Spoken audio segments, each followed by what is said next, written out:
ఎందరో త్యాగమూర్తుల త్యాగఫలం ఆంధ్ర రాష్ట్రం. నేడు ఆంధ్రప్రదేశ్లో ప్రజలు సుఖ సంతోషాలుగా ఉన్నారా?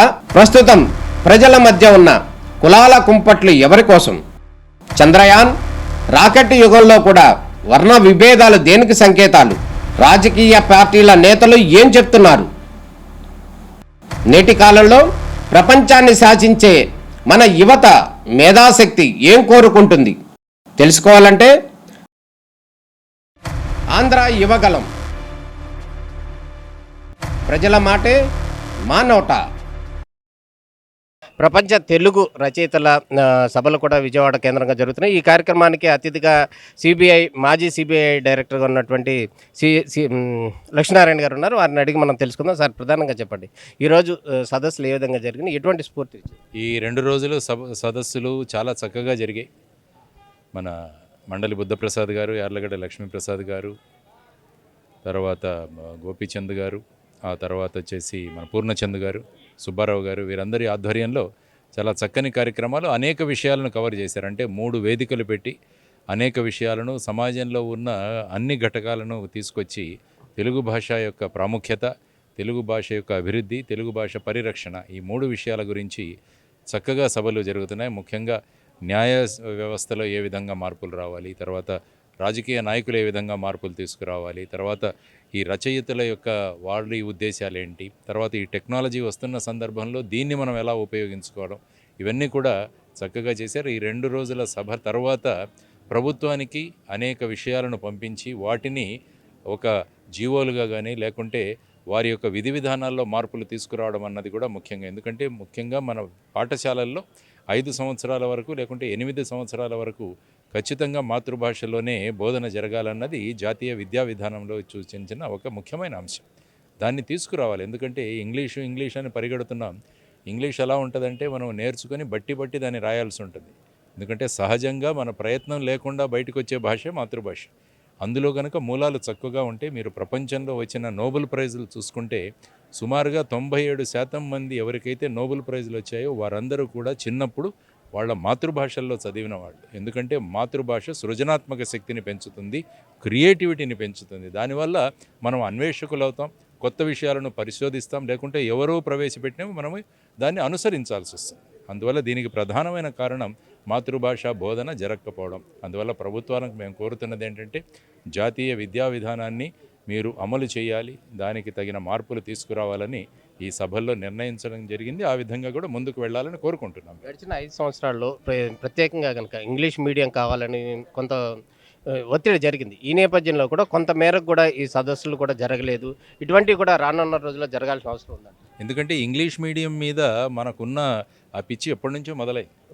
ఎందుకంటే ఇద్దరు తెలుగు వాళ్ళు కనపడితే ఇంగ్లీష్లో మాట్లాడుకుంటారు. నేను ఒక సందర్భంలో చెప్పాను, నేను పూణే విమానాశ్రయంలో ఒకసారి కూర్చున్నప్పుడు 3 వ్యక్తులతో నేను కూర్చున్నాను. వారు ఎవరంటే రఘునాథ్ మాషేల్కర్ గారు, గొప్ప శాస్త్రవేత్త.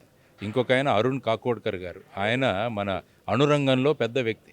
ఇంకొక ఆయన విజయ్ భాట్కర్ గారు, ఆయన పరమని సూపర్ కంప్యూటర్ని తయారు చేశారు. వీరు 3 మరాఠీ వాళ్ళు. మేము అక్కడ కూర్చొని మరాఠీలో మాట్లాడుకున్నాం అందరం కూడా. అంటే భాష ఎంత గొప్పకు వెళ్ళినా కూడా మాతృభాషను వదలరు. ఎందుకంటే వాళ్లకు దాని మీద ఉన్న ప్రేమ, అభిమానం.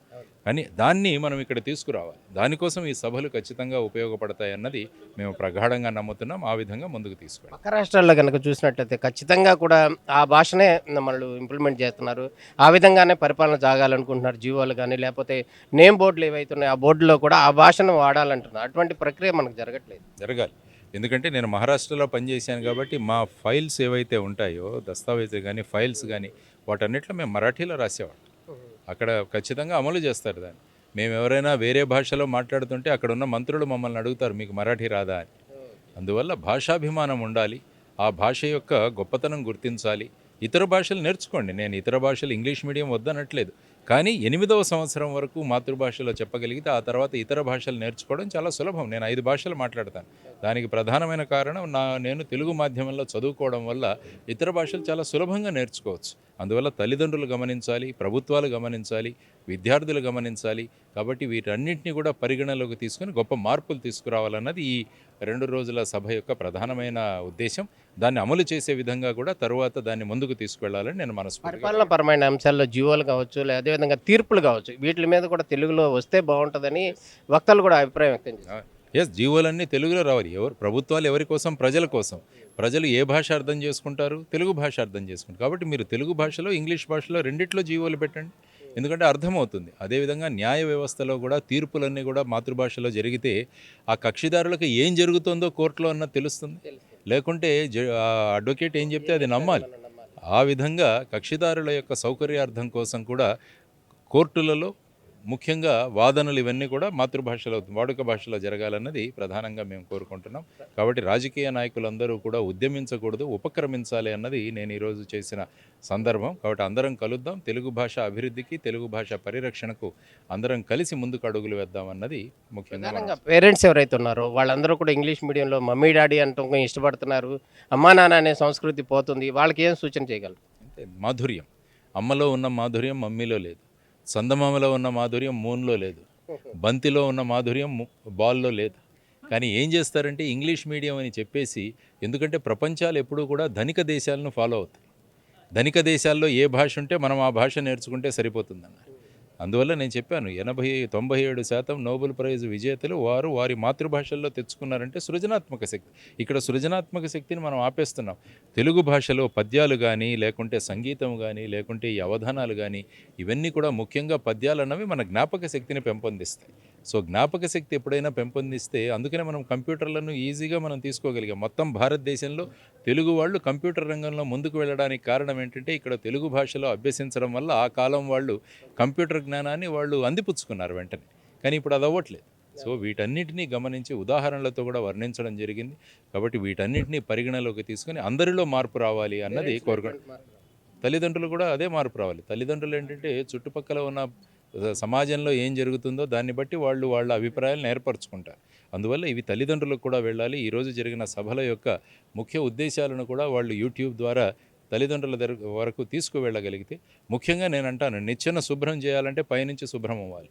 కాబట్టి ప్రభుత్వాలు, ప్రభుత్వంలో ఉన్నవారు, రాజకీయ పక్షాలు వీళ్ళు గనక ముందుగా వెళ్ళగలిగితే, వీళ్ళు గనక చర్యలు తీసుకోగలిగితే మిగతా ప్రాంతాల్లో కూడా ఈ విధమైన మార్పులు వస్తాయన్నది కోరుకుంటున్నాను. కాబట్టి రాజకీయ నాయకులు, పాలక పక్షాల మీద ముఖ్యమైన బాధ్యత ఉందని నేను ఈరోజు చెబుతున్నాను. Thank you. నమస్తే. ఇది ప్రధానంగా కనుక మనం సిబిఐ జేడి లక్ష్మీనారాయణ గారు చెప్తున్నారు. ప్రధానంగా పేరెంట్స్లో కానీ, ప్రభుత్వ తీరులో కానీ, రాజకీయ నాయకుల్లో కూడా ప్రధానంగా మార్పు రావాలి. ఆ మార్పు వస్తేనే కూడా తెలుగు యొక్క భవిష్యత్తు రానున్న రోజుల్లో బంగారు భవిష్యత్తు ఉంటుందని కూడా లక్ష్మీనారాయణ గారు చెప్తున్నారు.